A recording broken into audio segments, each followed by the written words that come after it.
Thought of the day, आज का सुविचार, intelligence plus character that is the goal of real education.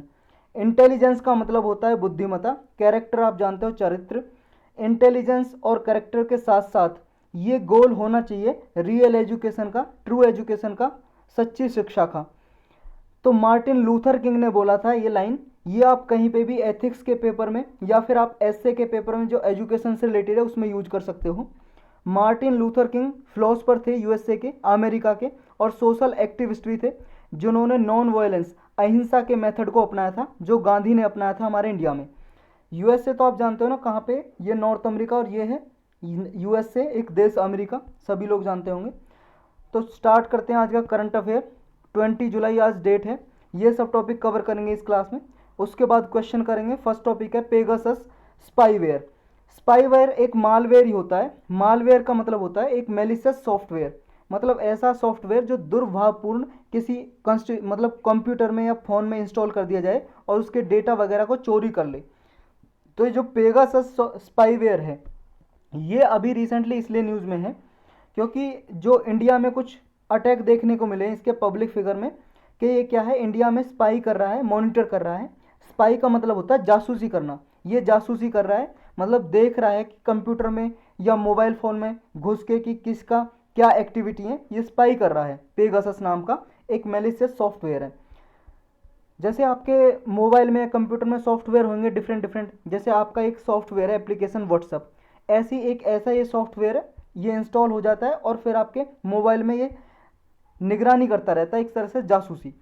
तो Pegasus एक टाइप, एक मेलिशियस सॉफ्टवेयर का ही टाइप है, या मालवेयर बोल सकते हो आप। मालवेयर या मेलिशियस सॉफ्टवेयर का मतलब ये है ऐसे सॉफ्टवेयर जो दुर्भावना या द्वेष के कारण किसी दूसरे सॉफ्टवेयर में या मतलब दूसरे कंप्यूटर में या फ़ोन में इंस्टॉल कर दिए जाएं और जासूसी करी जाए उनके द्वारा।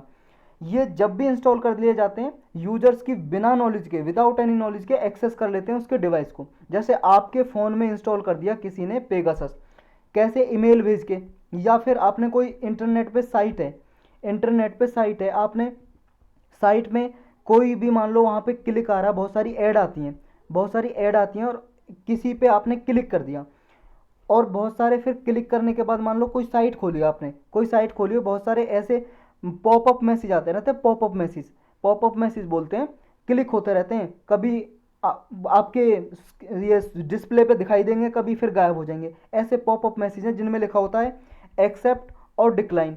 आपने गलती से मान लो एक्सेप्ट पे क्लिक कर दिया, स्वीकार कर लिया, तो क्या होगा, आपके डिवाइस में एक, किसी में भी कंप्यूटर में या मोबाइल में एक सॉफ्टवेयर इंस्टॉल हो जाएगा और आपकी नॉलेज के बिना वो सारी पर्सनल इन्फॉर्मेशन ले लेगा।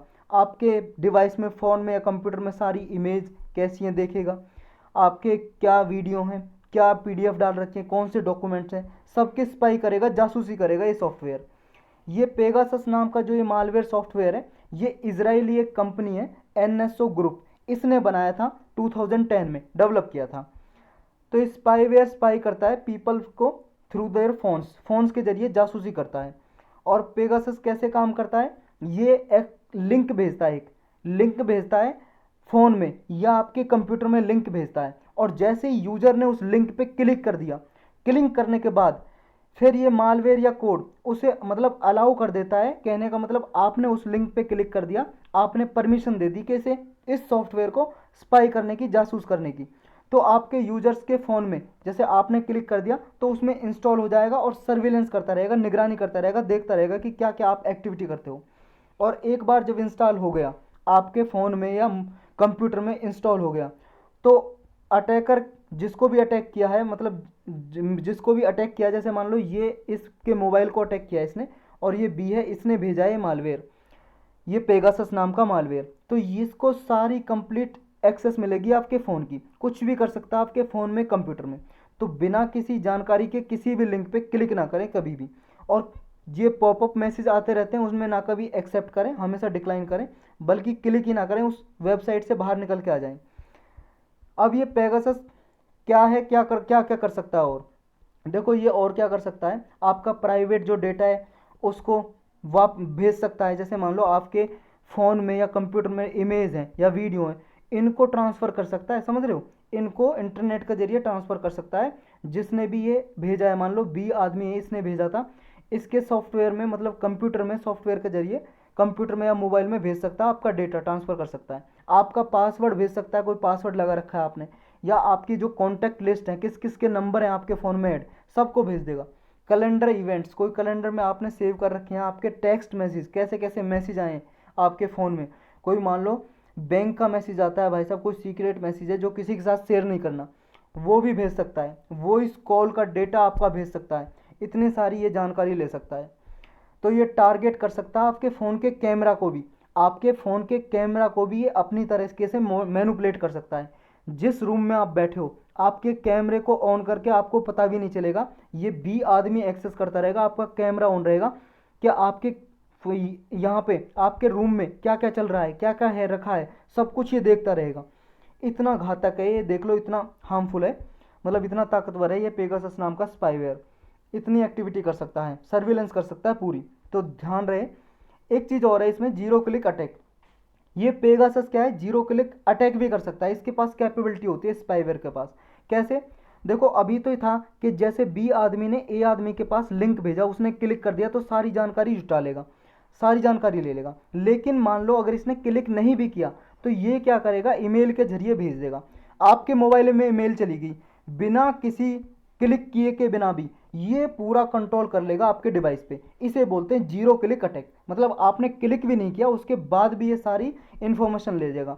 अब जितनी भी अवेयरनेस होती है ना, जैसे मैं आपको बता रहा हूँ किसी पे क्लिक नहीं करना लिंक पे, आपको अवेयरनेस होगी, जागरूकता होगी, ये जागरूकता ना रखी की रखी रह जाएगी। क्यों, क्योंकि क्लिक ही नहीं किया आपने, बिना क्लिक किए हुए जो अटैकर है, जो हैकर है, उसने ईमेल भेजा आपके वहाँ उस पर, और आपने वो ईमेल डिलीट भी नहीं किया, अरे पड़ा है आपके उसमें मोबाइल में। तो भाई साहब ये कोई भी आपको जितनी भी अवेयरनेस हो फिशिंग अटैक की, ऐसे अटैक है जो मालवेयर के अटैक होते हैं, उसके बावजूद भी आपके डेटा को चुरा सकता है ये। तो ये क्या है, अटैक जो करते हैं, दीज अटैक्स सॉफ्टवेयर को एक्सप्लॉइट कर देते हैं और डेटा रिसीव करते हैं इसमें। तो ये जो मालवेयर है ना, डिफरेंट टाइप के मालवेयर होते हैं, ट्रोजन, वायरस, वोम तरीके के मालवेयर होते हैं। और किसी भी मालवेयर को डिफाइन कैसे किया जा सकता है कि ऐसा सॉफ्टवेयर जो डिजाइन किया जाता है अनवांटेड इलीगल एक्ट करने के लिए, मतलब कोई ऐसे अवैध तरीके के काम करने के लिए, परफॉर्म करने के लिए एक ऐसा सॉफ्टवेयर बनाया जाता है, कंप्यूटर नेटवर्क के जरिए अटैक किया जाता है इसमें। और ये मालवेयर क्या है, कई कैटेगरी में क्लासिफाई किया जा सकता है, बहुत सारी कैटेगरी होती हैं इसकी। जैसे मान लो वायरस, एक एक कैटेगरी है वायरस, वायरस हो सकता है किसी भी नाम का। वायरस क्या काम करता है, एक प्रोग्राम होता है वायरस, ये किसी भी प्रोग्राम को, जब आपके कंप्यूटर में आ गया वायरस तो इन्फेक्ट करेगा किसी भी प्रोग्राम को, और उस प्रोग्राम को, जैसे मान लो आपने कोई फाइल या डॉक्यूमेंट सेव कर रखे हैं, आपकी कोई पीडीएफ फाइल है, तो उसको मॉडिफाई करता रहेगा वायरस, आपके प्रोग्राम के अंदर घुस गया, मॉडिफाई करता रहेगा, और ये अपने आप के वायरस उसमें कॉपी बनाता रहता है, मल्टीप्लाई करता रहता है अपने आप को। जैसे कोरोना वायरस है ना, ये तो ह्यूमन बॉडी में जाता है, ऐसे कंप्यूटर के वायरस होते हैं, अपने आप को मल्टीप्लाई करते रहते हैं, 1 से 2, 2 से 3 ऐसे वायरस बनते रहेंगे, और जो भी आपके प्रोग्राम में जिसको अफेक्ट किया है उस सारे प्रोग्राम को, ये पूरे प्रोग्राम को मतलब कि नष्ट कर देंगे, डिस्ट्रॉय कर देंगे। फिर नेक्स्ट लेवल पे एक आता है वोम। वोम इससे भी ज़्यादा, वायरस से भी ज़्यादा हानिकारक होता है, मतलब खतरनाक होता है। ये क्या है, जैसे भी कंप्यूटर नेटवर्क के थ्रू डिसेमिनेटेड हो जाता है, डिसेमिनेटेड का मतलब है स्प्रेड, आपके कंप्यूटर में आ जाएगा कंप्यूटर नेटवर्क के जरिए, इंटरनेट के जरिए। जैसे वायरस है, अनलाइक वायरस, अनलाइक वायरस का मतलब है जैसे वायरस काम करता है उसकी तरह ये काम नहीं करता, थोड़ा अलग काम करता है। कैसे, कंप्यूटर वोम मेलिशियस प्रोग्राम है, एक ऐसा प्रोग्राम है जो आपके कंप्यूटर को हार्म पहुंचाएगा। और ये क्या करता है वोम, ये कॉपी होता रहता है सिस्टम से सिस्टम में। जैसे मान लो एक कंपनी में नेटवर्क कनेक्ट होते हैं, एक कंप्यूटर दूसरे कंप्यूटर से कनेक्ट होता है, क्योंकि कंपनी में काम चलता है भाई, सब लोकल एरिया नेटवर्क पे काम करते हैं, ये कंप्यूटर को कनेक्ट करके रखते हैं आपस में सारी कंपनी में। तो जैसे कंप्यूटर से कंप्यूटर कनेक्ट है, तो एक कंप्यूटर से मतलब एक में आ गया वोम, तो ये दूसरे सिस्टम में भी फैल जाएगा, एक सिस्टम से दूसरे सिस्टम में ये कॉपी होता रहेगा। और जैसे ये क्या कॉपी होता रहेगा, ये आपके कंप्यूटर को हैक कर देगा, हैक कर देगा, धीरे चलने लगेगा, या फिर और ये जो इस भी अटैकर ने जो कुछ भी भेजा है इसमें, आपके डेटा वगैरह को हैक कर लेगा, चोरी कर लेगा, ऐसे करता रहेगा। लेकिन आपकी फाइल को क्या है, कोई लेजिटिमेट फाइल है उसको इन्फिल्ट्रेट नहीं करेगा, उसको नुकसान नहीं पहुंचाएगा, लेकिन आपके कंप्यूटर को पूरे को हैक कर लेगा ये। नेक्स्ट आता है ट्रोजन। ट्रोजन क्या है? ट्रोजन भी एक ऐसा ही प्रोग्राम है जो आपके सिक्योरिटी को इम्पेयर कर देता है। मतलब आपने कोई सिक्योरिटी लगा रखी है, उसको हैक कर लेता है। आपने कोई पासवर्ड लगा रखा है, उसको हैक कर लेता है ये ट्रोजन। जैसे कंप्यूटर में, मोबाइल में कोई पासवर्ड लगा रखा है, तो एक तरह से बैकडोर क्रिएट करता है ट्रोजन। एक प्रोग्राम होता है कि सिक्योर नेटवर्क के बावजूद भी ये एक्सेस कर लेता है डिवाइस को। ये कंप्यूटर पे मान लो कोई भी सिक्योर नेटवर्क है, कोई भी आपने पासवर्ड लगा रखा है, उसको हैकर हैक कर लेते हैं। नेक्स्ट आता है होक्स। होक्स होता है, ये एक ईमेल के जरिए यूज करते हैं इसको। एक ईमेल भेजी जाती है, जैसे मान लो आपके मोबाइल पे सबके पे जीमेल आईडी बनी हुई है, जीमेल आईडी डाली हुई है, या कंप्यूटर चला रहे हो आप, आपके पास एक ईमेल आएगी। ईमेल में लिखा होगा, वो आपको वार्निंग दे देगी, चेतावनी देगी। ईमेल में लिखा होगा कि भाई साहब आपका कंप्यूटर क्या है ना, ये आपके कंप्यूटर का ये सॉफ्टवेयर ख़राब होने वाला है, आप इसे रिपेयर कर लो, आपको फ्री ऑफ कॉस्ट में रिपेयर किया जा रहा है। तो आप जैसे ये मिलेगा, मान लो कोई ऐसा मैसेज भेज दिया, फ्री ऑफ कॉस्ट में आपको ये दिया जा रहा है कंपनी की तरफ से, ऐसा कुछ बोल देंगे मान लो। तो आप जैसे उसे इंस्टॉल करोगे, वो बोल देगा कि अगर आपको ये, जैसे आपका सॉफ्टवेयर ख़त्म होने वाला है, इसकी डेट वैलिडिटी ख़त्म होने वाली है, काम नहीं करेगा, और आप अगर इसे कंटिन्यू रखना चाहते हो तो ये प्रोग्राम डाउनलोड कर लो। तो डाउनलोड की लिंक दी होगी आपके ईमेल में। जैसे ही आप डाउनलोड करोगे तो आपके मोबाइल में ये भाई साहब होक्स या है, ये इंस्टॉल हो जाएगा, एक सॉफ्टवेयर इंस्टॉल हो जाएगा, और आपके जो भी प्रोग्राम है उसको डिलीट कर देगा। जैसे आपके में इंपॉर्टेंट फाइल है फ़ोन में या कंप्यूटर में, तो उनको डिलीट करता जाएगा, इमेज को, वीडियो को, आपको पता भी नहीं चलेगा और डिलीट होते रहेंगे। आप सदमे में आ जाओगे कि भाई साहब मेरा सारा डेटा गया कहाँ। तो किसी भी ऐसी ईमेल पे कोई आए अनवांटेड, आपको कोई जानकारी नहीं है, ऐसे कभी भी ना फंसे। आपको क्या है, ये क्या है, टेम्पटेशन देते हैं, लुभावन, कह देंगे आपको इससे ये फ़ायदा होगा, और पब्लिक क्या है, फ्री के चक्कर में भागने लगती है, और जैसे ही फिर आप क्लिक करोगे, आप समझ लो क्या हो सकता है आपका। नेक्स्ट है स्पाईवेयर। स्पाईवेयर ऐसा ही होता है जैसे ये पेगासस है, पेगासस भी एक स्पाईवेयर है। स्पाईवेयर का मतलब है, स्पाई का मतलब होता है जासूसी करना। जैसे कोई आदमी है, जासूसी करता रहता है, ये सिर्फ निगरानी करता रहता है, मॉनिटरिंग करता रहता है एक्टिविटी को, कि क्या क्या कर रहे हो, यूजर्स की बिना कंसेंट के, बिना सहमति दिए स्पाईवेयर आपके कंप्यूटर में या मोबाइल में चला जाएगा, ईमेल के जरिए या किसी और नेटवर्क के जरिए। तो फिर क्या है, ये स्पाई करता रहेगा कि कौन कौन सी एक्टिविटी कर रहे हो, कौन कौन सी साइट खोलते हो आप दिन में, कैसी साइट खोलते हो, अच्छी या गंदी साइट खोलते हो आप, ये सारी स्पाई करता रहेगा, आपकी जानकारी इकट्ठा करता रहेगा। तो यही था, इसमें चलते हैं नेक्स्ट में। नेक्स्ट है new findings on mercury core. Mercury आप सब जानते हो, एक ग्रह है, प्लानिट, सन के सबसे नज़दीक मरकरी है, मरकरी। अभी रिसर्चर हैं कुछ, यूनिवर्सिटी ऑफ मैरीलैंड है ये यूनिवर्सिटी, यूएसए में है, अमेरिका में। इसके कुछ रिसर्चर्स ने, कुछ साइंटिस्ट ने, वैज्ञानिकों ने खोजा है कि मरकरी का जो कोर है वो बिग साइज का है मेंटल से। आप सबको पता है हमारी अर्थ के लेयर में बांटा हुआ है। ऊपर वाली लेयर को बोलते हैं क्रस्ट, भूपरपटी, क्रस्ट। बीच वाली को बोलते हैं मेंटल, मेंटल। और ये सबसे बीच वाली है कोर, सबसे बीच में है कोर, फिर मेंटल और फिर क्रस्ट। ये क्या है, लेयर है, परत है, अर्थ की परत है, अर्थ की। तो ऐसे ही क्या है, मरकरी को बांटा हुआ है। मरकरी का जो कोर है, ये कहा इस रिसर्चर ने, इस यूनिवर्सिटी में जो वैज्ञानिकों ने रिसर्च की, ये सामने आया, जो कोर है ये बहुत ही बड़ा साइज का, और मेंटल है जो लेयर है ये कम साइज की है। कहने का मतलब ये है, जैसे ये मरकरी हो गया, ये कोर का बड़ा साइज है, फिर मेंटल का उससे छोटा है, फिर उससे छोटा क्रस्ट है। समझ गए, ये कोर का बड़ा साइज है, डिवाइड की हुई है परत बस। तो ये किसकी वजह से, रीजन क्या बताया है, ये इसकी वजह से, सन की मैग्नेटिज्म की वजह से। मैग्नेटिज्म का मतलब है सन की मैग्नेटिक फील्ड, सन की मैग्नेटिक फील्ड। और मैग्नेटिक फील्ड क्या होती है, मैग्नेटिक फील्ड होती है भाई सब, मैग्नेट तो आप सब लोग जानते होंगे ना, मैग्नेट, मैग्नेट, मैग्नेट क्या होती है, चुंबक। आपने कभी देखी होगी, नहीं देखी है तो भाई साहब देखना कभी, ऐसी चुंबक होती है, वो लोहे को अपनी तरफ अटैक कर लेती है, चिपका लेती है अपनी तरफ, चिपका लेती है। जैसे यहाँ पे लोहा रखा है, या कोई लोहे की प्रॉपर्टी जैसा कोई भी मेटल है, उसको अपनी तरफ खींच लेती है। तो ये मैग्नेटिक फील्ड क्या होती है, फिर मैग्नेटिक फील्ड होती है, जैसे कोई मैग्नेट है, चुंबक है, ये मान लो इतने एरिया तक कोई लोहा रखा रहेगा, आयरन, तो इतने एरिया तक खींचेगी, यहाँ पे कहीं रखा रहेगा, अपनी तरफ अट्रैक्ट करेगी। लेकिन इससे बाहर रहेगा तो नहीं खींच पाएगी, क्योंकि इसकी जो मैग्नेटिक फील्ड है इतने एरिया तक है।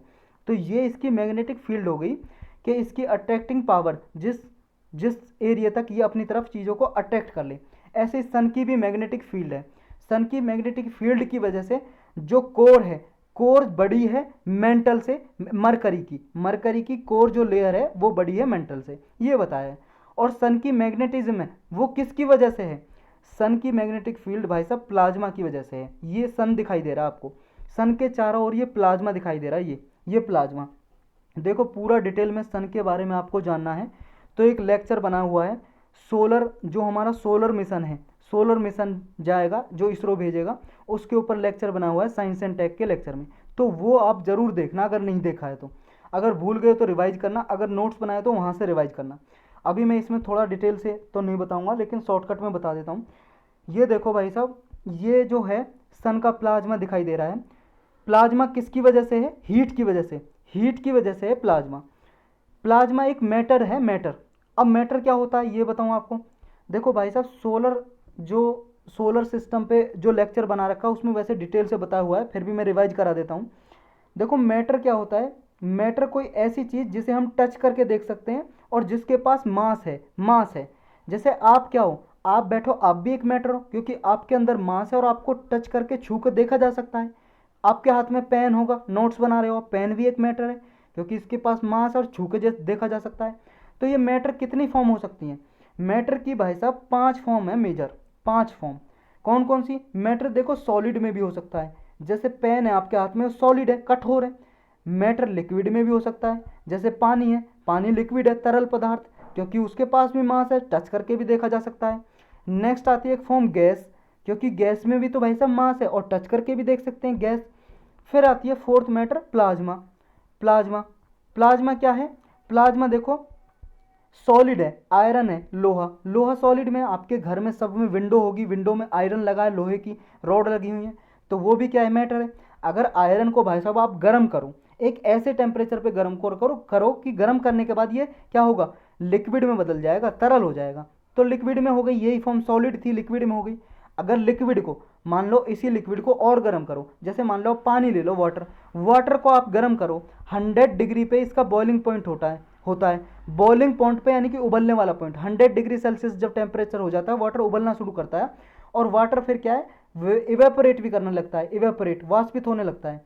जैसे भाप उठने लगती है ना भाई साहब, भाप उठने लगती है जब पानी गर्म करते हैं गैस पे, तो वो गैसियस फॉर्म में बदल गया, लिक्विड से गैसियस फॉर्म में बदल गया जब गर्म किया।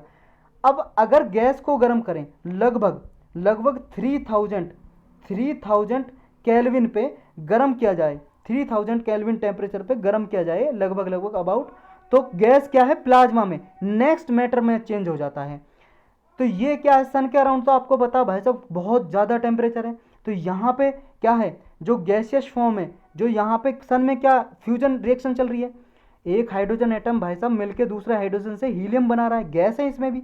तो बहुत ज़्यादा टेम्परेचर पे क्या है? गैस बदल जाती है प्लाज्मा में, प्लाज्मा में, क्योंकि यहाँ पे टेम्परेचर है। ये फोर्थ मैटर हो गया। फिफ्थ मैटर क्या है? फिफ्थ मैटर है भाई साहब, ये क्या है? ये 4 मैटर है, ये तो है नेचुरल, नेचर में पाए जाते हैं। जो पांचवा है वो है भाई साहब मैन मेड, उसका नाम है बोस, BOSC, बोस, आइंस्टाइन। बोस और आइंस्टाइन क्या है? सत्येंद्र नाथ बोस साइंटिस्ट थे हमारे इंडिया के, और आइंस्टाइन के बारे में कौन नहीं जानता, सब जानते हैं, जिसने रिलेटिविटी की थ्योरी दी थी और फोटो इलेक्ट्रिक इफेक्ट भी दिया था। जो सोलर एनर्जी, सोलर से बिजली बनाते हैं ना, सोलर पैनल से बिजली बनाते हैं, सूरज की हीट को कन्वर्ट करके बिजली बना लेते हैं, वो भाई साहब आइंस्टाइन ने बताया था। और ब्लैक होल के बारे में भी थ्योरी दी थी आइंस्टाइन ने, बहुत ही मतलब तगड़े लेवल के साइंटिस्ट थे।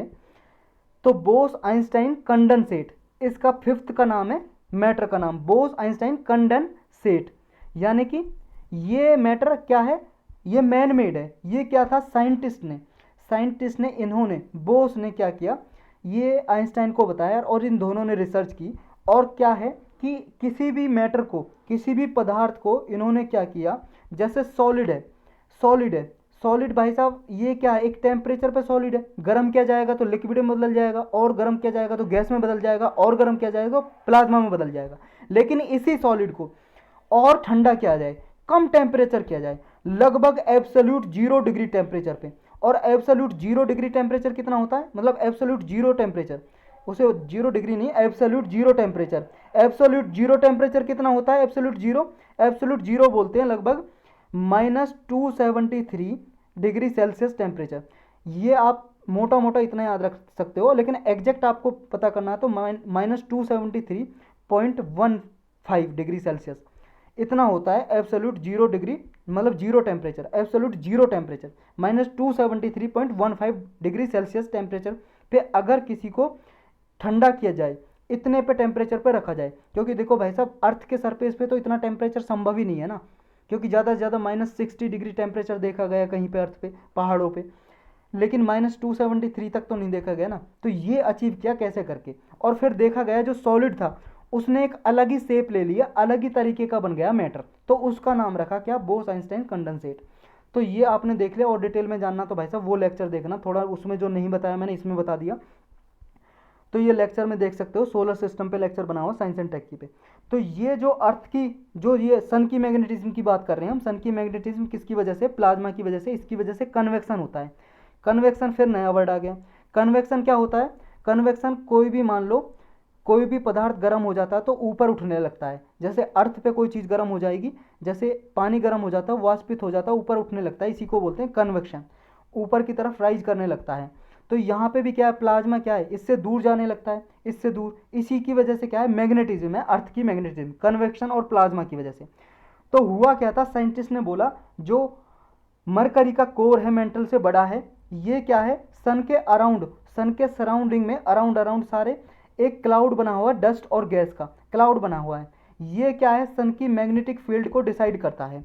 और इसकी वजह से क्या है, जब प्लानेट अलग हुए थे, जैसे एक बार क्या था, बिग बैंग थ्योरी जो बताती है हमें, बिग बैंग थ्योरी कि पहले सारे जो ग्रह हैं एक गोला था, बाद में क्या है ये टूट गए, डिस्ट्रॉय हो गए, और सन बना, सन के चारों ओर ग्रह घूमने लगे, जो क्या है, मतलब ऐसे जो ग्रह थे, जो आयरन था उनमें, मतलब उनके सरफेस पे आयरन था, या फिर हैवी मेटल थी, वो सन के पास रह गए, और जिनमें गैसियस थी, गैस ज़्यादा थी, वो दूर चले गए। जैसे क्या है, ये है भाई साहब सोलर सिस्टम हमारा, सन के चारों ओर घूम रहे हैं 8 ग्रह, जो ये मरकरी और आपका वीनस और ये है अर्थ और मार्स, ये 4 ग्रह हैं ना, जो ये बने हुए हैं हैवी मेटल से, इसलिए इन्हें बोलते हैं रॉकी प्लानेट, चट्टानों से बने हुए हैं, यानी कि इनमें रॉकी प्लानेट है, और इन्हें टेरेस्ट्रियल भी बोलते हैं, टेरेस्ट्रियल प्लानेट, क्योंकि ये हैवी मेटल से बने हुए हैं, भारी जो धातु हैं, एलिमेंट वगैरह हैं इनमें। लेकिन जो ये हैं, जो बाकी के 4 ग्रह हैं, जैसे जुपिटर है, सैटर्न है, शनि ग्रह, और आपका यूरेनस है और नेपच्यून है, ये 4 ग्रह गैसियस से बने हुए हैं, गैसियस फॉर्म से, गैस से बने हुए हैं, तो इन्हें क्या है, गैसियस प्लानेट भी बोलते हैं। तो क्या था कि जब बिग बैंग हुआ था, ये डिस्टर्ब हुआ था, जो हैवी मेटल था वो सन के पास रह गए थे और बाकी के ग्रह दूर चले गए थे, ये बोला है इस स्टडी में। तो यही था इसके बारे में, चलते हैं नेक्स्ट पे। नेक्स्ट है conjugal rights before supreme court.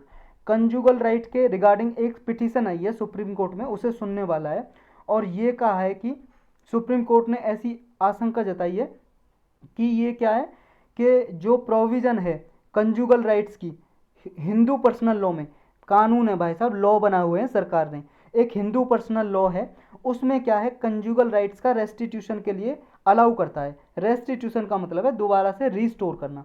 और कंजुगल राइट्स क्या होते हैं, देखो कंजुगल का मतलब होता है विवाहित, मैरिज से रिलेटेड, मैरिज वाले राइट, विवाह के बाद राइट। जैसे मान लो एक लड़की और लड़के का शादी हो गई, मैरिज हो गई, मैरिज के बाद जो इनके अधिकार हैं, लड़के के लड़की पे और लड़के के लड़की पे और लड़की के लड़के पे कैसे भी अधिकार हो सकते हैं शादी के बाद, आप समझते हो, बॉडीली राइट हो सकते हैं, फिजिकल रिलेशनशिप बनाने के अधिकार, या कोई भी एक साथ रहने के अधिकार, क्योंकि भाई साहब शादी हो गई है तो एक साथ रहेंगे, कोहिबिट करेंगे, शादी एक साथ रहेंगे, कोहिबिट का मतलब एक साथ रहेंगे, तो ये सारे अधिकार आते हैं कंजुगल राइट्स में। तो इनको चैलेंज किया गया है सुप्रीम कोर्ट में, सुप्रीम कोर्ट में चैलेंज किया है, इसलिए ये न्यूज में आए। तो कंजुगल राइट्स क्या है कि हिंदू मैरिज एक्ट है 1955 का, इसके सेक्शन 9 में बताता है कि कंजुगल राइट्स को रेस्टिट्यूशन करने से डील करता है, कि कंजुगल राइट्स को रिस्टोर किया जाए, अगर मान लो हस्बैंड वाइफ के बीच में कोई अनबन चल रही है तो उनको कैसे रेस्टिट्यूशन किया जाएगा, दोबारा से रिस्टोर किया जाएगा, तो ये बताता है सेक्शन 9। कंजुगल राइट्स ऐसे राइट हैं जो मैरिज के बाद क्रिएट किए जाते हैं, जैसे हस्बैंड के राइट या वाइफ के राइट, हस्बैंड और वाइफ के, या किसी भी स्पाउस के, स्पाउस का मतलब हस्बैंड के लिए वाइफ स्पाउस है और वाइफ के लिए हस्बैंड स्पाउस है, तो ये स्पाउस के राइट होते हैं, अधिकार होते हैं। लॉ जो है ये हिंदू पर्सनल लॉज हैं या हिंदू मैरिज एक्ट है, ये रिकॉग्नाइज करता है इन राइट्स को, अधिकारों को, कि ये क्या है, ये जो कंजुगल राइट्स हैं पर्सनल लॉ में भी ये डिफाइन किए गए हैं, जैसे मैरिज और डिवोर्स। तलाक भी एक राइट है, अधिकार। मान लो दोनों की अनबन हो रही है, नहीं बन रही, दोनों एक साथ नहीं रह सकते हस्बैंड वाइफ, तलाक ले सकते हैं, ये भी एक कंजुगल राइट्स हो गया। या फिर जो क्रिमिनल लॉज हैं हमारे, ये तो पर्सनल लॉज में, जैसे हिंदू मैरिज एक्ट में मैरिज और डिवोर्स के बारे में, और कुछ क्रिमिनल लॉज हैं आपराधिक कानून, उनमें भी ये है कुछ कंजुगल राइट्स, जैसे एलिमनी या maintenance to the spouse. Alimony होती है, जैसे मान लो किसी का डिवोर्स हो गया, तलाक हो गया, तलाक के बाद क्या है, हमारे कानून के हिसाब से जो पत्नी है उसको हस्बैंड क्या है, कुछ पर मंथ पैसे भेजेगा ताकि अपना जीवन यापन कर सके महिला। अगर वो जॉब नहीं है उसके पास और वो अनएम्प्लॉयड है तो उस केस में, और उसके मेंटेनेंस के लिए, मतलब शादी के बाद डिवोर्स कर लिया, डिवोर्स के बाद मेंटेनेंस और एलिमनी देगा उसे। ये कुछ क्रिमिनल लॉज में डिफाइन किए गए हैं कंजुगल राइट्स। जो हिंदू मैरिज एक्ट का सेक्शन 9 है, ये कंजुगल राइट्स के एस्पेक्ट को रिकॉग्नाइज करता है कि कैसे प्रोटेक्ट किया जाए और कैसे किसी स्पाउस को अधिकार दिया जाए कि मान लो अगर उसके अधिकार नहीं मिल रहे हैं, शादी के बाद उसे क्या है, अधिकार नहीं मिल रहे हैं, कंजुगल राइट्स नहीं मिल रहे हैं, तो एक स्पाउस कोर्ट में जा सकता है लेके और अपने अधिकारों को इन्फोर्स कर सकता है। ये अधिकार दिए गए कि अगर मान लो भाई साहब कोई शादी के बाद शादी के तरीके से नहीं रह रहे हैं कोई भी हस्बैंड या वाइफ, तो एक हस्बैंड या वाइफ जो भी चाहे कोर्ट में जा सकता है अपने अधिकारों को लेने के लिए। How can these right B enforce, कैसे ये राइट्स को इन्फोर्स किया जा सकता है। देखो, आइदर हस्बैंड और वाइफ, कोई भी हस्बैंड या वाइफ कोई भी, विदाउट रीजनेबल एक्सक्यूज, उनके पास कोई एक्सक्यूज नहीं है, बहाना नहीं है, फिर भी क्या है, वो एक दूसरे से अलग रह रहे हैं बिना बहाने के। मान लो कोई अनबन हो गई, अनबन नहीं भी हुई, कोई बहाना लेके, कोई भी ऐसा एक्सक्यूज नहीं है कि आप बहाना देके उससे अलग रहें लेकिन फिर भी अलग रह रहे हैं, उस केस में क्या है, कोई भी जो भी एग्रीव्ड पार्टी है हस्बैंड या वाइफ कोर्ट में जा सकता है कि देखो मेरा कोई दोष भी नहीं है, कसूर भी नहीं है, फिर भी मुझसे मेरा हस्बैंड या वाइफ अलग रह रही है, तो कोर्ट में जाएगा। फिर कोर्ट क्या करेगा, कोर्ट भाई साहब सेटिस्फाई है कि हाँ अगर बिना किसी बहाने के कोई रह रहा है तो वो क्या है, कंजुगल राइट्स को रेस्टिट्यूशन कर सकता है, मतलब दोबारा से आदेश दे सकता है कि हस्बैंड वाइफ साथ रहें, या फिर वो और भी डिसीजन दे सकता है। और स्पाउस मान लो रिफ्यूज कर दे कोहिबिटेशन के लिए, मान लो जो कोई पिटीशन के लिए पिटीशन डाली कोर्ट में और कोर्ट ने कहा कि आपको कंजुगल राइट्स को रेस्टिट्यूट किया जाता है, आपको एक साथ रहना पड़ेगा, लेकिन जिसने भी पिटीशन डाली है वाइफ ने हस्बैंड ने, वो रिफ्यूज कर दे, इनकार कर दे कि साथ रहने से, तो क्या है, फिर अदर स्पाउस जो दूसरा है वो फैमिली कोर्ट में भी जा सकता है, और फैमिली कोर्ट में मान लो कोहिबिटेशन के बारे में कहे और ना रहना चाहे साथ, तो फिर उसके बाद भी मान लो सुप्रीम कोर्ट हाई कोर्ट में जा सकते हैं। और कोर्ट क्या है, ये आदेश भी दे सकता है प्रॉपर्टी को अटैच करने का, मतलब कि मान लो अगर मान लो कोई हस्बैंड अलग रहना चाहता है वाइफ से, तो वाइफ क्या है, अधिकार देगा हस्बैंड की प्रॉपर्टी में से कि मान लो हाफ प्रॉपर्टी हस्बैंड के नाम कर दी, तो ऐसे कोर्ट अधिकार को, कोर्ट को मतलब डिसीजन दे सकता है ऐसे कंजुगल राइट्स को रीस्टोर करने के लिए, या फिर उसके बाद अगर कोई नहीं रहना चाहता है तो उसकी प्रॉपर्टी अटैच करने का डिसीजन दे सकता है। अब ये हैं लॉ, चैलेंज क्यों किए गए हैं, अभी जो चैलेंज किया भाई साहब सुप्रीम कोर्ट में, क्यों डाली गई है पिटीशन, पिटीशन इसलिए डाली गई है कि इस पिटीशन में कहा है जो कंजुगल राइट्स हैं, ये राइट टू प्राइवेसी है जो हमारा फंडामेंटल राइट्स है, और ये कंजुगल राइट्स हैं इसको वायलेट करते हैं, ये इसका उल्लंघन करते हैं भाई साहब। कैसे, ये कहते हैं कि ये कोर्सिव एक्ट के हैं, कोर्सिव का मतलब होता है फोर्सफुली एक्ट करते हैं, जैसे ये क्या है, किसी के सेक्सुअल और डिसीजनल ऑटोनॉमी है, या राइट टू प्राइवेसी है, या डिग्निटी है, राइट टू डिग्निटी, उसको वायलेट करता है। जैसे मान लो भाई साहब हस्बैंड वाइफ है, हस्बैंड वाइफ को एक दूसरे के अधिकार है फिजिकल रिलेशनशिप बनाने के लिए, लेकिन अगर वाइफ ना चाहे तो भी हस्बैंड क्या है, फिजिकल रिलेशनशिप बनाता है, और उसे मैरिटल रेप नहीं कहा जाता, मैरिटल रेप यानी कि उसे बलात्कार नहीं बोला जाता। यानी कि जो वाइफ का जो फंडामेंटल राइट है, fundamental right to privacy, right to autonomy, right to dignity, ये उल्लंघन होता है, इसका वायलेशन होता है कि वाइफ नहीं चाहे तो वो इनकार नहीं कर सकती, तो इस राइट का उल्लंघन होता है, तो इसलिए ये पिटीशन डाली। Also in the question is whether state can have a such compelling interest, ये इसलिए भी है क्योंकि स्टेट क्या, ये स्टेट इन्फोर्स करता है, यानी कि हम गवर्नमेंट के पास या स्टेट के मतलब गवर्नमेंट के पास, या फिर हम जाते हैं कोर्ट में, तो कोर्ट इन्फोर्स करता है, तो क्या कोर्ट को अधिकार है या स्टेट को अधिकार है वो कंपेल करें, मतलब हम पे ज़बरदस्ती ये राइट ठोके कि हमारे मैरिज है जो शादी है, हमारा शादी करना या प्रोटेक्ट करना नहीं करना स्टेट का अधिकार है। तो ये बोला है कि ये जो राइट टू प्राइवेसी का उल्लंघन है अगर इस मामले में कंजुगल राइट्स में स्टेट इंटरफेयर करता है। तो यही था सब कि इस लेजिस्लेशन है जो हिंदू मैरिज एक्ट, इसकी जो सेक्शन 9 वगैरह है जो कंजुगल राइट्स को रेस्टिट्यूशन करता है उसको चैलेंज किया है। चलते हैं नेक्स्ट पे। नेक्स्ट है ड्राफ्ट एंटी ट्रैफिकिंग बिल। अभी क्या है, एंटी ट्रैफिकिंग बिल का ड्राफ्ट तैयार किया है गवर्नमेंट ने, कैबिनेट ने। ये ड्राफ्ट का मतलब होता है भाई साहब अभी बिल पेश करने वाले हैं पार्लियामेंट में, और एक ढांचा तैयार करके दिया है कि कुछ बिल आएगा तो ऐसा पेश करेंगे हम सब, मतलब पार्लियामेंट में, संसद में। ये ट्रैफिकिंग का मतलब होता है भाई साहब वो ट्रैफिक जो लगता है ना, रोड पे गाड़ियों का ट्रैफिक लग जाता है, उसकी भी यही स्पेलिंग होती है ट्रैफिक। और इस ट्रैफिक का मतलब ये भी होता है सेल और परचेज ऑफ ह्यूमंस, मतलब मानव को, मेल को या फीमेल को या बच्चे को, किसी को भी, ट्रांसजेंडर को आप क्या है बेचते हो, खरीदते हो, तो वो ट्रैफिकिंग में आ जाता है, उसको बोलते हैं ट्रैफिकिंग करना। ट्रैफिकिंग कर रहे हो आप, ह्यूमन को वस्तु की तरह, किसी गुड्स की तरह, वस्तु की तरह खरीद और बेच रहे हो। तो ये एंटी ट्रैफिकिंग बिल आया ऐसी ट्रैफिकिंग को रोकने के लिए। इससे पहले भी हमारे देश में कानून बना हुआ है, लेकिन उसमें कुछ सुधार किए गए और अमेंडमेंट किया जा रहा है और नया बिल लेके आ रहे हैं, trafficking in person prevention care and rehabilitation bill 2021। ये जो मानसून सेशन होने वाला पार्लियामेंट का उसमें रखा जाएगा, ऐसी संभावना लगाई जा रही है। बिल के हाईलाइट्स पढ़ लेते हैं क्या क्या रखा है। बिल में स्ट्रिंजेंट पनिशमेंट दी गई है। स्ट्रिंजेंट पनिशमेंट का मतलब है कठोर दंड दिया गया है ऑफेंडर के लिए, जो अपराध करता है, ऐसे अपराध करता है, ट्रैफिकिंग करता है, उन पर फाइन लगाया जाएगा, उनकी प्रॉपर्टी को सीज कर लिया जाएगा, जब्त कर लिया जाएगा। नेक्स्ट क्या है इस बिल में रखा गया है, पहले ये था कि जो भी चिल्ड्रन या वुमन की ट्रैफिकिंग करता है इनको भी प्रोटेक्शन दी गई थी पहले एक्ट में, कि मान लो कोई भी आदमी ट्रैफिकिंग करता है, वो महिला को या बच्चे को खरीदता है या बेचता है, वो ट्रैफिकिंग की डेफिनेशन में आती थी। लेकिन मैन नहीं आता था, ट्रांसजेंडर नहीं आते थे। ट्रांसजेंडर का मतलब जो हिजड़े होते हैं उनको भी बोलते हैं ट्रांसजेंडर, या फिर जो ऐसा पर्सन जो लड़का पैदा हुआ और अपना जेंडर चेंज करा लिया, लड़की में बदल गया, या लड़की पैदा हुई अपना जेंडर चेंज करा लिया, लड़के में बदल गई, तो उसको भी ट्रांसजेंडर ही बोलते हैं। तो ऐसे ट्रांसजेंडर को भी इंक्लूड किया गया है इस डेफिनेशन में, ट्रैफिकिंग के विक्टिम की डेफिनेशन में। विक्टिम का मतलब होता है जिस पे अत्याचार हो रहा है, विक्टिम विक्टिम, और ऑफेंडर होता है अत्याचार करने वाला, जिसने अपराध किया है, ऑफेंडर, और जिस पे अपराध किया है वो है विक्टिम। ये ड्राफ्ट क्या है, ये भी कहता है कि पहले ये था एक्ट में, जो हमारा एक्ट पहले का बना हुआ है, कि ट्रैफिकिंग जब मानी जाएगी जब एक आदमी को एक प्लेस से दूसरे प्लेस में ट्रांसफ़र किया जाएगा, तो तभी उसे समझा जाएगा हाँ उसके साथ ट्रैफिकिंग हुई है। लेकिन जो ये प्रोविजन थी ये भी डन अवे कर दी, डन अवे कर दी, मतलब डज अवे विद का मतलब होता है हटा दी।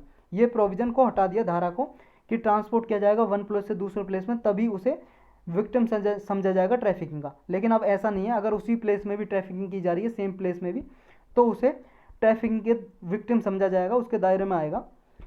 अब ये जो एक्सप्लॉयटेशन है ये डिफाइन किया गया है कि एक्सप्लॉयटेशन का मतलब है शोषण, किसी पे अत्याचार करना, प्रोस्टिट्यूशन कराना, जैसे वेश्यावृत्ति कराना, या फिर कोई other form of sexual exploitation हो सकता है किसी का, मान लो पोर्नोग्राफी कराना, किसी पे क्या है फोर्स के बल पे आप किसी की गंदी फिल्में बना लेते हो, उससे पोर्न मूवीज़ बनवाते हो, या फिर फिजिकल एक्सप्लॉयटेशन करते हो, उस पर अत्याचार करते हो, मारते पीटते हो, डरा धमका के कुछ फोर्स लेबर कराते हो आप, या स्लेवरी गुलाम बना लेते हो, कुछ ऐसी प्रैक्टिसेस करा लेते हो या जो स्लेवरी के गुलाम के बराबर हैं, तो ये सब किस में आएंगी, ट्रैफिकिंग में आएंगी।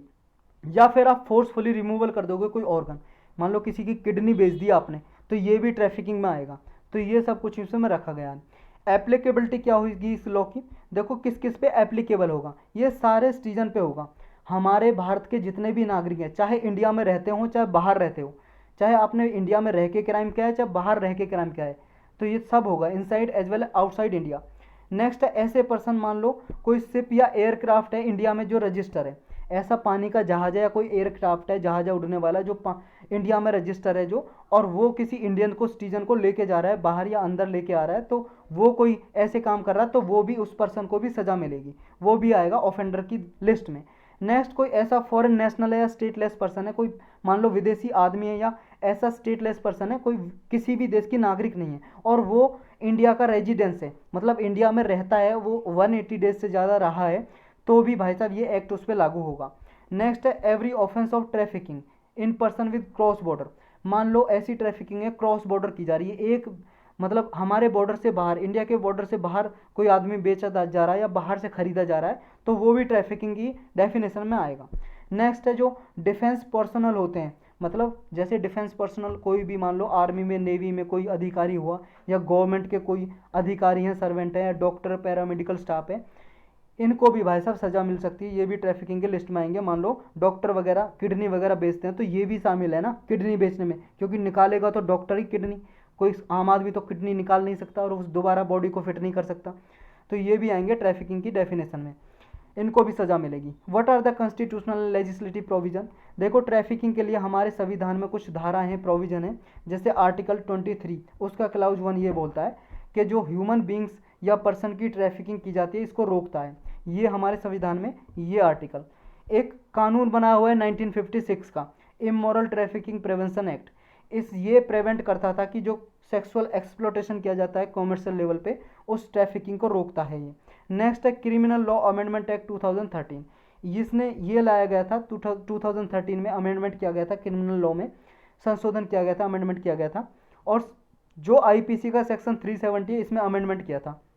इसमें अमेंडमेंट करने के बाद आर्टिकल 370 और 370A ये जोड़ा गया नया आर्टिकल, और ये प्रोवाइड करता है कि ह्यूमन ट्रैफिकिंग को कैसे काउंटर किया जाए, कैसे रोका जाए। तो ये कुछ हमारे देश में पहले से ऑलरेडी कानून बने हुए हैं। चलते हैं नेक्स्ट पे, यही था इसमें। नेक्स्ट है China's Jurong Mars rover. Rover होता है भाई साहब ऐसा कोई रोबोट जिसमें पहिए लगे हों और चलता हो, ऐसी मशीन। और ये मार्स पे चाइना का जूरोंग नाम का भेजा गया था रोवर।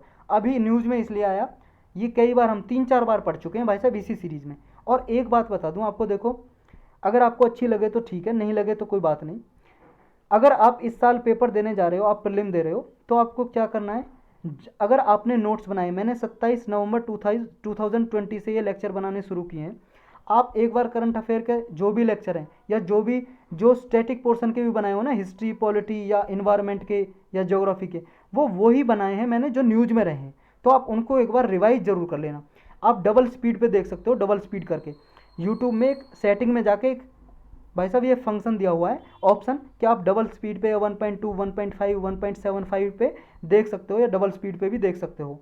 तो डबल स्पीड पे आप देख लेना एक बार ज़रूर। अगर आपने नोट्स बनाए तो वो ज़रूर रिवाइज करना है एक बार। तो ये क्या है, इस पे आते हैं, जूरोंग मार्स रोवर। ये अभी न्यूज़ में इसलिए आया क्योंकि इसने क्या है 509 मीटर की दूरी तय कर ली है। मतलब मार्स के सरफेस पे, जैसे अर्थ पे सरफेस है ये मार्स के सरफेस पे चल रहा है लगभग इतना 500 से ज़्यादा, 509 मीटर चल चुका है ये। और ये है भाई साहब जूरोंग, ये है जूरोंग जो दिखाई दे रहा है। इसमें ये पहिए लगे हैं, मार्स के उस पर घूम रहा है, और इसमें यहाँ पे देखो कैमरा लगे हुए हैं, और ये सोलर पैनल लगे हुए हैं जो इसको एनर्जी दे रहे हैं। मतलब सूर्य से एनर्जी मिल रही है, हीट को ये इलेक्ट्रिसिटी में कन्वर्ट कर रहा है, और उससे चल रहे हैं कैमरे। और यहाँ पे कंप्यूटर रखा होगा छोटा सा, ये इन्फॉर्मेशन भेज रहा है चाइना में नीचे अर्थ पे, ये ऐसे काम कर रहा है। ये जूरोंग रोवर है जो, ये क्या है 63 मार्शियन डेज हो गए हैं इसको, मतलब मार्स पे रहते हुए, मार्स के 63 दिन हो गए हैं वहाँ पे रहते हुए रेड प्लानट पे। मार्स जो मंगल ग्रह है उसी को बोलते हैं रेड प्लानट। ये मार्शियन डेज जो अर्थ पे डे होता है ना, अर्थ पे कितने का 24 घंटे का दिन होता है, और मार्स पे 24 घंटे से ज़्यादा होता है जितना अर्थ पे डे होता है। यानी कि 24 घंटे और 40 मिनट का डे होता है एक दिन। और एक दिन कैसे डिसाइड होता है अर्थ पे, अर्थ अपने अक्ष पे रोटेट करती है, घूर्णन करती है। जब एक चक्कर लगा लेती है यानी कि एक दिन पूरा हो गया, एक दिन पूरा हो गया। इसी तरह से क्या होता है, मार्स कितने घंटे में चक्कर लगाता है, अर्थ पे जितने घंटे होते हैं, अर्थ पे 24 घंटे और 40 मिनट होंगे, तब मार्स एक चक्कर लगाता है, रोटेट करता है। तो ये 40 मिनट का ज़्यादा है डे मार्स पे। जो चाइना ने एक मिशन भेजा था 23 जुलाई 2020 को, तियानवन मिशन नाम से, तियानवन मिशन। इसमें 3 कंपोनेंट थे, एक तो ऑर्बिटर था, एक लैंडर था, और एक रोवर था। ऑर्बिटर का मतलब है भाई साहब अर्थ से भेजा, ये देखो अर्थ से भेजा, ये मार्स पे आ गए। अब ये मार्स है मंगल ग्रह, अर्थ से बड़ा नहीं है मार्स, लेकिन इस इमेज में बड़ा क्यों दिखाई दे रहा है, क्योंकि अभी हम मार्स पे नज़दीक में हैं, मार्स नज़दीक में और अर्थ हमसे दूर है, इसलिए छोटी दिखाई दे रही है। क्योंकि ये देखो, ये अभी हम मान लो हम यहाँ पे हैं, जो ये चाइना का मिशन था तियानवन, ये है भाई साहब सेटेलाइट जो भेजा था, मिशन भेजा था तियानवन। और ये भेजा था, इसमें 3 कंपोनेंट थे। 3 कंपोनेंट कौन कौन से, एक तो रोवर था, रोवर क्या है इससे निकल गया एक रोवर, रोवर और एक लैंडर, लैंडर रोवर, और एक था ऑर्बिटर, एक था ऑर्बिटर, मान लो ये है ऑर्बिटर। ये ऑर्बिटर निकल गया। ऑर्बिटर क्या करेगा, इस मार्स के मंगल ग्रह के चारों ओर घूमेगा, ऑर्बिट करेगा। ऑर्बिट का मतलब चक्कर लगाएगा इसका चारों ओर। और जो ये है रोवर और लैंडर, एक है लैंडर, ये लैंडर था, ये वाला लैंड किया, इसके ऊपर रखा था ये रोवर। ये लैंड किया, सॉफ्ट लैंडिंग की, आसानी से यहाँ पे लैंडिंग किया। जैसे जहाज उतरता है चढ़ता है उसके लिए वर्ड यूज़ करते हैं ना, लैंड करना। जहाज लैंड कर गया, जहाज उतर गया, जहाज टेक ऑफ कर गया। टेक ऑफ करने का मतलब जहाज ने उड़ान भर ली। ऐसे यहाँ पे देखो लैंडिंग वर्ड यूज़ किया है, इसने लैंडिंग किया, ये लैंडर है, इसने लैंडिंग कर ली। अब लैंडिंग करने के बाद इस पर रखा था ये रोवर, इससे उतर गया। ये सीढ़ियाँ रखी हुई है ना, यहाँ देखो आपको दिखाई दे रही होंगी ये सीढ़ियाँ, इसको मिटा देते हैं। ये सीढ़ियाँ दिखाई दे रही होंगी आपको, ये वाली देखो, ये यहाँ से उतर गए ये। और उतरने के बाद ये चलने लगा भाई साहब, इस पे पहिए लगे हुए हैं, इस पे लगे हुए हैं पहिए, इस पे ये दिखाई दे रहे हैं ना आपको, ऊपर देखे थे जो हमने, ये पहिए लगे हैं, रोवर कर रहा है। ये क्या क्या काम करेगा वो भी देखेंगे हम। ये लैंडर रोवर लेके गया, लैंड किया। और कहाँ पे लैंड किया, मार्स के सदर्न पार्ट, मतलब मार्स पे नदन हेमिस्फेयर में, मार्स में नदन हेमिस्फेयर में। जैसे नदन हेमिस्फेयर क्या है, हमारी अर्थ है, अर्थ पे हमने ये नदन हेमिस्फेयर रखा है इसका नाम, और इसका नाम है सदर्न हेमिस्फेयर। मतलब ये 0 डिग्री लेटीट्यूड से ऊपर वाला नदन हेमिस्फेयर और ये वाला सदर्न हेमिस्फेयर, मतलब उत्तरी गोलार्ध और दक्षिणी गोलार्ध। मार्स पे भी ऐसे ही है, जो उत्तरी गोलार्ध है नदन हेमिस्फेयर पे एक जगह है यूटोपिया प्लानिटिया, मतलब नाम रख दिया ऐसे ही, जैसे आपका घर वालों ने टॉमी नाम रख दिया हो तो आपका टॉमी बुलाएंगे, ऐसे ही नाम रख दिया साइंटिस्ट ने। कुछ रीज़न होता है, क्या रीज़न होगा आपका, कोई रीज़न है टॉमी रखने का? हाँ हो सकता है, मान लो आप मंगलवार को हो तो नाम रख देते हैं मंगल राम, या आप सोमवार को हो तो सोमवीर रख देंगे, ऐसे कुछ नाम रख देते हैं ना। ऐसे ही मान लो जिस साइंटिस्ट ने खोज किया है इस जगह को तो उस साइंटिस्ट के नाम पे रख देते हैं, ऐसे कुछ होता है, वरना कोई रीज़न ऐसा होता नहीं है, रख दिया नाम ऐसे ही। यूटोपिया प्लानिटिया इस जगह का नाम है जो सदर्न पार्ट में है, जो जगह है जहाँ पे लैंड किया है रोवर ने, जो रोवर घूम रहा है, मतलब यूटोपिया प्लानिटिया नदन हेमिस्फीयर में, उसके सदर्न पार्ट में, इस जगह के सदर्न पार्ट में घूम रहा है। और ये क्या है, मई 15 से ये घूम रहा है यहाँ पे, मई 15 से। इसके 5 कोर साइंस ऑब्जेक्टिव है, मतलब इसके लक्ष्य हैं जो भेजा है रोवर और लैंडर। एक तो है जियोलॉजिकल मैपिंग करेगा मार्स की, मतलब मैप, भाई साहब मैप तैयार करेगा ये। नेक्स्ट क्या होगा, जो मार्सन सॉइल है और यहाँ पे जो वाटर आइस डिपॉजिट्स हैं या नहीं है, इनको लोकेट करेगा, कहाँ पे वाटर आइस डिपॉजिट हैं, कहाँ पे ये मार्स की जो सॉइल है, मिट्टी है कैसी है, इसके करेक्टर देखेगा, क्या क्या है इसकी मिट्टी में। मार्शल जो मटेरियल कंपोजिशन है मार्स के सरफेस पे क्या क्या है, क्या क्या पाया जाता है यहाँ पे, जैसे अर्थ पे पेट्रोल डीजल पाया जाता है, या कोई आयरन या कोल पाया जाता है, कोयला, ऐसे यहाँ पे क्या पाया जाता है। नेक्स्ट इन्वेस्टिगेट करेगा मार्सन एटमॉस्फेयर को, मार्स के एटमॉस्फेयर में क्या क्या मिलता है, कौन सी गैस मिलती है, जैसे अर्थ के एटमॉस्फेयर में गैस होती है ना, ऑक्सीजन, कार्बन डाइऑक्साइड, मीथेन, ऐसे इसके एटमॉस्फेयर में क्या है। नेक्स्ट ये अंडरस्टैंड करेगा कि प्लानट की जो ग्रेविटेशनल फील्ड है और इलेक्ट्रोमैग्नेटिक फील्ड है उसको मेजर करेगा, समझेगा। अब इसके सिग्निफिकेंस क्या है, चाइना के लिए क्या इंपॉर्टेंस है, जो तियानवान मिशन भेजा चाइना के लिए। पहला तो ये कि चाइना क्या है भाई साहब, इसने सॉफ्ट लैंडिंग कराने वाला मार्स पे, मंगल ग्रह पे तीसरा कंट्री बन गया है ये, सोवियत यूनियन और यूनाइटेड स्टेट्स के बाद। सोवियत यूनियन यूएसएसआर को बोलते थे, यानी कि रसिया को बोलते थे पहले, सोवियत यूनियन, और यूनाइटेड स्टेट्स आपको पता है अमेरिका, यानी कि रूस और अमेरिका के बाद तीसरा नेशन बन गया सॉफ्ट लैंडिंग कराने वाला। सेकेंडली ये है चाइना के लिए इंपॉर्टेंस, कि चाइना क्या है, सेकंड कंट्री है कि जो जिसने रोवर भेजा है। देखो लैंडर भेजा था सोवियत यूनियन ने और यूनाइटेड स्टेट ने, लेकिन रोवर भेजा है सिर्फ यूनाइटेड स्टेट्स ने, मतलब यूनाइटेड स्टेट्स ने, अमेरिका ने। उसके बाद चाइना दूसरा कंट्री है जिसने रोवर भेजा चलने वाला, पहियों से जो चल रहा है, तो सेकंड कंट्री है। लेकिन चाइना पूरे वर्ल्ड में पहली कंट्री ऐसा बन गया जिसने एक साथ ऑर्बिटर, लैंडिंग और रोविंग कराई है, एक साथ कराई है, पहला कंट्री बन गया मार्स पे ऐसा कराने वाला। अब कुछ और मिशन भी है, जैसे भाई साहब नासा का परसिविरेंस रोवर है, परसिविरेंस रोवर का नाम है, जो मार्स पे भेजा। एक यूएई है, यूनाइटेड अरब अमीरात एक कंट्री है, कहाँ पे देखा होगा आपने, ये भाई साहब देखो, ये है अपना हिंदुस्तान, ये सऊदी अरबिया, ये पास में यूएई। तो इसने क्या एक मिशन भेजा था, होप नाम का मिशन भेजा था। तो ये इसका पहला मिशन था मार्स पे, यूएई का, पहले ये भी भेज चुका है। और मार्स पे देखो इंडिया ने भी भेजा था मंगलयान, जिसका नाम है मार्स ऑर्बिटर मिशन, या मंगलयान बोल सकते हो, तो इंडिया भी भेज चुका है। एक ये याद रखना है, जब सबसे पहले भेजा था मार्स पे, जो मिशन भेजा था यूएसएसआर ने, रसिया का ही नाम था पहले यूएसएसआर, 1991 से पहले 1971 में इसने भेजा था मार्स पे, ये पहला कंट्री बना था भेजने वाला मिशन। तो इतना ही है, इसमें चलते हैं नेक्स्ट पे। नेक्स्ट है मेकेदातु डैम प्रोजेक्ट। बांध है भाई साहब कावेरी रिवर पे बना हुआ है, अभी न्यूज में इसलिए आया। सेंटर ने कर्नाटक को बोला है कि जब तक क्या है डिटेल्ड प्रोजेक्ट रिपोर्ट नहीं आ जाए इस प्रोजेक्ट की, मतलब इस पर रिपोर्ट तैयार की जा रही है कि कितना पानी किस स्टेट को दिया जाए, क्योंकि तमिलनाडु अपोज करता रहता है। ये कावेरी रिवर क्या है, ये हमारा हिंदुस्तान है, यहाँ पे कर्नाटक है, कर्नाटक से निकल के तमिलनाडु में जाती है कावेरी रिवर, सबको पता होगा आपको। तो तमिलनाडु कहता है भाई साहब हमारे लिए पानी छोड़ो, आप सारा पानी यूज कर लेते हो डैम बना के बांध बना के, हमारे लिए पानी दो, क्योंकि हमें भी जरूरत है, हमारे भी यहाँ किसान रहते हैं, हमें भी पीने के लिए पानी चाहिए। तो ये सब कुछ बोलता है। तो ये मेकेदातु प्रोजेक्ट बन रहा है कहाँ पे, कावेरी रिवर में, कर्नाटक पे। तो इसलिए बोला है कि पहले भाई साहब जो कावेरी वाटर मैनेजमेंट अथॉरिटी है इसने अप्रूव किया है एक सर्वे, ये रिपोर्ट तैयार कर रही है। तो सेंट्रल गवर्नमेंट ने ये बोला भाई साहब पहले इस अथॉरिटी की रिपोर्ट आ जाने दो, तब आप इस पर कुछ एक्टिविटी करना, तब तक ये कंस्ट्रक्शन जो भी कर रहे हो बांध बना रहे हो इसे रोको आप। तो ये है भाई साहब मेकेदातु प्रोजेक्ट जो बना हुआ है, और इस पर कुछ एक्टिविटी और चल रही है, बन रही है, कंसंट्रेशन मतलब कंस्ट्रक्शन हो रहा है इस पर।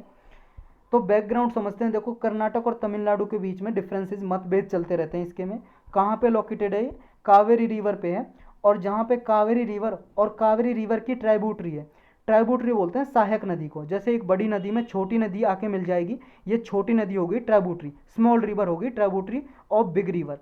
तो ये ट्राइब्यूटरी का नाम है अर्कावती। ये नाम याद रखना भाई साहब, आपको मैच द फॉलोइंग में कहीं पे भी पूछा जा सकता है, अर्कावती किस रिवर की ट्राइब्यूटरी है, कावेरी की। तो जहाँ पे अर्कावती और कावेरी रिवर मिलती है वहाँ पे ये मेकेदातु प्रोडक्ट मतलब ये प्रोजेक्ट बनाया जा रहा है डैम। और इसका मेकेदातु का मतलब है गॉड्स लीप। गॉट आप सब जानते हो बकरिया बकरा, लीप का मतलब छलांग, बकरे की छलांग, मेकेदातु का मतलब है। नेक्स्ट, अब इशू क्या है मेकेदातु प्रोजेक्ट से, इश्यू यही है भाई साहब, लगभग ये क्या है 400 मेगावाट का पावर प्रोजेक्ट बनाया जा रहा है यहाँ पे बेंगलुरु में। ड्रिंकिंग पर्पज़ के लिए प्रोजेक्ट बनाया जा रहा है, सप्लाई करने के लिए वाटर घरों में, और इरिगेशन पर्पज़ के लिए भी। लेकिन तमिलनाडु भाई साहब अपोज करता है कि भाई साहब मुझे भी चाहिए पानी, आप प्लीज़ मुझे भी पानी दीजिए, क्योंकि मेरे यहाँ भी किसान रहते हैं। और अभी ये कहा है तमिलनाडु ने कि जो कावेरी वाटर डिस्प्यूट ट्राइब्यूनल बनाया था सेंट्रल गवर्नमेंट ने, ट्राइब्यूनल होती है कोर्ट की तरह ही काम करते हैं। मान लो एक स्टेट में इंटर रिवर का कोई डिस्प्यूट चल रहा है, विवाद को सुलझाने के लिए यहाँ पे जाता है केस और ये सुलझाते हैं। तो इसने कुछ डिसीजन दिया था कि इतना पानी तमिलनाडु को दिया जाए, लेकिन कर्नाटक उससे कम तमिलनाडु में पानी भेज रहा है। तो तमिलनाडु ने यही बोला कि जो इस ट्राइब्यूनल ने डिसीजन दिया था फाइनल ऑर्डर, उसके भी अगेंस्ट है ये प्रोजेक्ट जो बना रहे हैं, कर्नाटक बना रहा है जो। तो इसलिए ये डिस्प्यूट में आया। तो कावेरी रिवर के बारे में भाई साहब थोड़ा पढ़ लेते हैं। वैसे तो स्पेशल लेक्चर बना हुआ है कावेरी रिवर पे, आप ज्योग्राफी की प्लेलिस्ट में जाकर देख सकते हो, नहीं देखा है तो देखा है तो रिवाइज कर लेना, अगर नोट्स बनाए तो नोट्स से पढ़ लेना, एनसीईआरटी से पढ़ सकते हो तो एनसीईआरटी से पढ़ लेना। एक चीज़ और बता दूं भाई साहब मैं आपको, एक ना स्पीकर पे लेक्चर बनाया था मैंने, स्पीकर और डेप्यूटी स्पीकर। तो जो लेक्चर बनाता हूँ ना मैं, ये लेक्चर जो होते हैं आपको इतनी इन्फॉर्मेशन ना तो एनसीईआरटी में मिलेगी और ना ही लक्ष्मीकांत बुक में मिलेगी आपकी में, समझ रहे हो, पॉलिटी के लेक्चर हो या किसी के भी लेक्चर हो। क्यों? क्योंकि भाई साहब जो लेक्चर होते हैं ना, कुछ जो पार्लियामेंट के रूल्स बने होते हैं अलग से, बिजनेस ऑफ जिन्हें बिजनेस रूल्स बोलते हैं या पार्लियामेंट्री रूल्स बोलते हैं, तो उनसे जो होते हैं वो भाई साहब उनके लिए भाई साहब कोई इतने सारी बड़ी मोटी मोटी बुक तो पढ़ेगा नहीं, ये न्यूज़पेपर में होते हैं। अगर आप सही से न्यूज़पेपर पढ़ते हो तो जब तो सही है, अगर नहीं पढ़ते हो तो भाई साहब आप वो लेक्चर ज़रूर देखना, किसी के भी जो लेक्चर बनाए हुए हैं, क्योंकि उनमें एक्स्ट्रा इन्फॉर्मेशन होती है और उनसे ही क्या है यूपीएससी क्वेश्चन पूछ लेता है। जैसे 2016-17 के क्वेश्चन उठा के देखोगे आप यूपीएससी के प्रीलिम के, तो ऐसे क्वेश्चन पूछ लेता है, आपको किसी बुक में नहीं मिलेंगे, वो न्यूज़ में रहे हैं, न्यूज़पेपर में आए हैं, उनसे स्टेटमेंट में देके पूछ लेता है, या किसी आर्टिकल में रहे हैं, एडिटोरियल आया उस पार्ट में रहे हैं। तो आप वो लेक्चर जरूर देखा करो जो स्पेशल लेक्चर बने होते हैं। नेक्स्ट इसमें कावेरी रिवर पढ़ रहे थे हम। कावेरी रिवर देखो कहाँ से निकलती है, कर्नाटक में एक ब्रह्मगिरी हिल है, पहाड़ी, ब्रह्मगिरी की पहाड़ी, वहाँ से निकलती है। और ब्रह्मगिरी वेस्टर्न घाट का ही पार्ट है, वेस्टर्न घाट की पहाड़ियाँ आप सब लोग जानते हो, ये अपना हिंदुस्तान है, यहाँ पे वेस्टर्न घाट है, ये ईस्टर्न घाट है, दोनों जो मिलते हैं, दोनों जो मिलते हैं ये अपना वेस्टर्न घाट है और ये ईस्टर्न घाट है। वेस्टर्न घाट कंटिन्यूसली आप सबको पता है, और जो ईस्टर्न घाट है वो डाइसेक्टेड है, मतलब थोड़ा यहाँ पे फिर बीच में गैप है, फिर यहाँ पे पहाड़ है, फिर गैप है, फिर यहाँ पे पहाड़, ऐसे है। तो ये आके जो मिलता है यहाँ पे नीलगिरी हिल्स के पास मिलते हैं, सबको पता होगा, तमिलनाडु केरल और कर्नाटक के बॉर्डर पे नीलगिरी की पहाड़ियाँ हैं, जहाँ पे वेस्टर्न घाट की पहाड़ियाँ और ईस्टर्न घाट की पहाड़ियाँ आके मिलते हैं। तो वेस्टर्न घाट का ही पहाड़ का ये एक पार्ट है ब्रह्मगिरी हिल पहाड़ी, कर्नाटक में, वहाँ से निकलती है। ये जो निकलती है ये 3 स्टेट और एक यूनियन टेरिटरी से होकर निकलती है, तमिलनाडु से इतना एरिया है। ये एरिया याद करने का जरूरत नहीं है, बस इतना जान लो तमिलनाडु, कर्नाटक, केरल से इसका बेसिन फैला हुआ है, मतलब इस रिवर बेसिन जहाँ जहाँ पे पानी इसका जाता है। और पुदुचेरी यहाँ पे एक यूनियन टेरिटरी है तमिलनाडु के पास ही, वहाँ पे भी इसकी जो की ट्राइब्यूटरीज हैं, मतलब सहायक नदियाँ, ये आपको याद करनी है, ये पूछी भी हुई है यूपीएससी ने कई बार। हेमावती, लक्ष्मण तीर्थ, काबिनी, अमरावती, नोइल, भवानी रिवर, ये कुछ ट्राइब्यूटरी है मेजर इंपॉर्टेंट। और जो ऊपर हमने पढ़ी थी वो तो भूलना ही नहीं है आपको, अर्कावती, अर्कावती जो ऊपर पढ़ी थी वो तो यहाँ पे मिलके जहाँ पे मेकेदातु प्रोजेक्ट बन रहा है। तो ये जो रिवर है ये तमिलनाडु में इंटर करने के बाद इसमें लोड ज़्यादा बढ़ जाता है और ट्विस्टेड हो जाती है, कुछ इस तरह से चलने लगती है।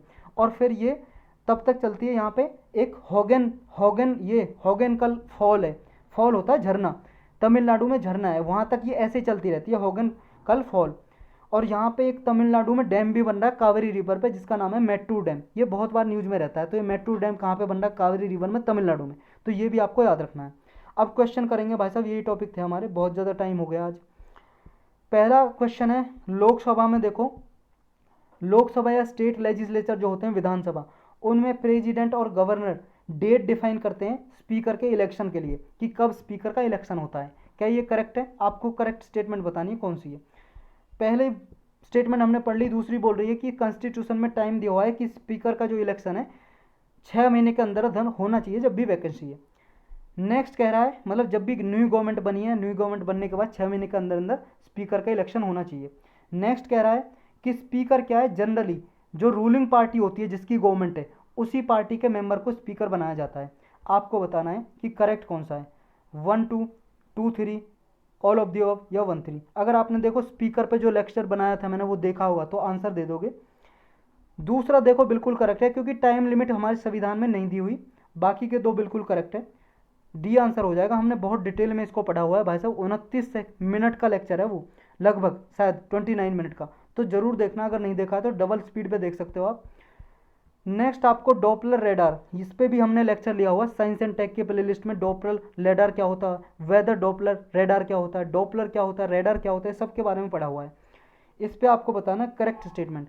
डॉपलर रेडार जो होता है ये क्या है, रेनफॉल की इंटेंसिटी, रेनफॉल कितनी तेज़ी से होगी, कितनी कम होगी और उससे क्या इम्पैक्ट होंगे, क्या प्रभाव होंगे, सारा डॉपलर रेडार हमें बता सकता है। जो डॉपलर रेडार है वो 450 से लेकर 500 किलोमीटर रेडियस तक किसी भी लोकेशन पर वेदर की सर्विलेंस कर सकता है, मौसम के बारे में जानकारी दे सकता है 500 किलोमीटर दूर तक। ये है इंडिया का जो वेस्ट कोस्ट है, ये हमारा हिंदुस्तान है, ये वेस्ट कोस्ट है मतलब पश्चिमी तट है वेस्ट कोस्ट, और ये है ईस्ट कोस्ट। ये स्टेटमेंट कह रही है कि जो वेस्ट कोस्ट है उस पर क्या है, डॉपलर रेडार ज़्यादा लगे हुए हैं ईस्ट कोस्ट की बजाय। आपको बताना है कौन सा करेक्ट है, 1 2 1 3, 1 ओनली या ऑल ऑफ द अबव। देखो भाई साहब जो फर्स्ट स्टेटमेंट है बिल्कुल करेक्ट है, सेकंड स्टेटमेंट है वो भी बिल्कुल करेक्ट है, लेकिन थर्ड बिल्कुल गलत है। तो हमारा सी आंसर करेक्ट हो जाएगा। थर्ड इसलिए गलत है क्योंकि जो रेडार हमने ज़्यादा ईस्ट कोस्ट पे लगाए हुए हैं और इसमें कह रहा है वेस्ट कोस्ट पे ज़्यादा है, तो वेस्ट कोस्ट पे कम है, ईस्ट कोस्ट पे ज़्यादा है, इधर वाले कोस्ट पे, इधर वाले पे जो हमारा इंडिया का इधर वाला कोस्ट है इस पे ज़्यादा है, तो इसलिए गलत हो जाता है ये। नेक्स्ट कह रहा है मलेरिया की रिपोर्ट के रिगार्डिंग कुछ स्टेटमेंट दी हुई है, आपको बताना है करेक्ट कौन सी है। जो ग्लोबल मलेरिया रिपोर्ट है 2020 की, ये रिलीज की वर्ल्ड हेल्थ ऑर्गेनाइजेशन ने, WHO ने। नेक्स्ट करा इंडिया 2019 में जितने भी पूरे वर्ल्ड में मलेरिया के केस थे उनमें से 1/3 केस तो इंडिया में ही थे, क्या ये सही है? चाइना को रिसेंटली मलेरिया फ्री डिक्लेयर किया है WHO ने, क्या ये सही है?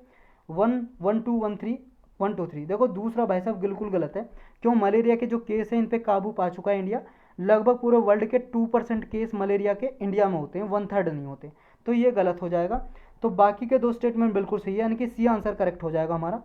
नेक्स्ट है हमारा करेक्ट स्टेटमेंट बतानी है। पहली कह रही है कि जो ट्रॉपिकल जोन है इंडिया का, ट्रॉपिकल जोन आप सबको पता है इंडिया का ट्रॉपिकल जोन क्या है।